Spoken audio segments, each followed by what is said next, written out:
नमस्ते प्रणाम। इस वीडियो को आप लोग गर्दा उड़ा कर शेयर कीजिएगा, ज़्यादा से ज़्यादा लोगों तक शेयर कीजिएगा, क्योंकि भोजपुरी के चॉकलेटी स्टार कहे जाने वाले यानी अरविंद अकेला कल्लू को कौन कौन जो है चॉकलेटी स्टार के नाम से जानते हैं। चॉकलेटी स्टार यानी अरविंद अकेला कल्लू का एक बवाल सॉन्ग आया है, जो कि टी सीरीज हमार भोजपुरी से आया है। और इस सॉन्ग के बारे में हम आप लोगों को ज़्यादा नहीं, कुछ मिनटों तक आप लोग इस वीडियो में वेट कीजिएगा। मैं सारा जो डिटेल्स है आप लोगों को मैं बताने जा रहा हूँ कि गाना जो है कैसा होने वाला है। गाना भैया एकदम क्या ही बोले, गाना अगर आप सुनिएगा तो सुनते रह जाइएगा। बाकी चलिए इस वीडियो में आप लोग लास्ट तक बने रहिएगा। नमस्कार, आप लोग देख रहे हैं संग्राम एंटरटेनमेंट। अगर आप लोग मेरे चैनल पर नए हैं तो चैनल को सब्सक्राइब करें भोजपुरी का इंटरेस्टिंग और लेटेस्ट अपडेट जानने के लिए। देखिए, भोजपुरी के चॉकलेटी स्टार यानी अरविंद अकेला कल्लू जी का एक इतना बेहतरीन, इतना प्यारा सॉन्ग आया है, जो कि टी सीरीज हमार भोजपुरी पर सुबह के 7 बजे रिलीज किया गया है।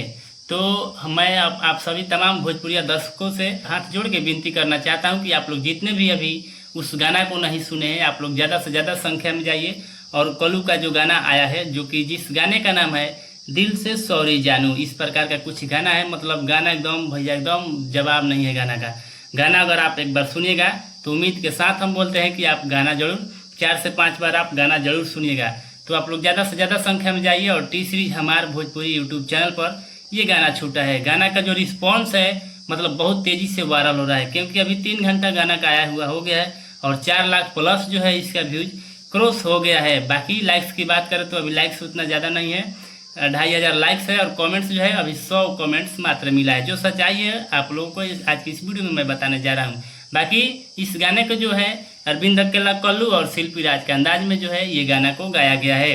टी सीरीज हमार भोजपुरी यूट्यूब चैनल पर ये गाना आया हुआ है। तो आप लोग ज़्यादा से ज़्यादा संख्या में जाइए। जिसका लिरिक्स जो है आशीष तिवारी इसका लिरिक्सियन है, और म्यूजिक की बात करें तो अभिषेक तिवारी का म्यूजिक बनाया हुआ है, और इस वीडियो डायरेक्टर जो है विभांशु तिवारी। तो आप लोग ज़्यादा से ज़्यादा संख्या में जाइए और आप लोग इस गाना को भर भर का प्यार दीजिए, क्योंकि गाना तो हमें बहुत ही अच्छा लगा, गाना हमें पसंद लगा।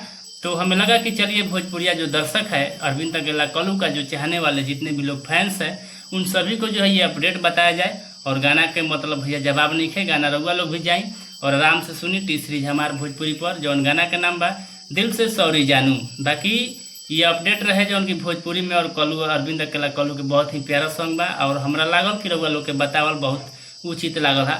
बाकी चला तनी कोनो नया अपडेट के साथ, और आप लोग ज़्यादा से ज़्यादा संख्या में जाइए और उस गाना को भर भर का प्यार दीजिए। गाना बहुत ही अच्छा चल रहा है, रिस्पॉन्स भी अच्छा मिल रहा है। टी सीरीज हमारे भोजपुरी से गाना है, वो भी अरविंद अकेला कल्लू का गाना है, और गाना ना ऐसा वायरल हो गया ऐसा तो हो ही नहीं सकता है। बाकी चलते हैं किसी नए अपडेट के साथ। Thank you, love you all Bhojpuri समाज।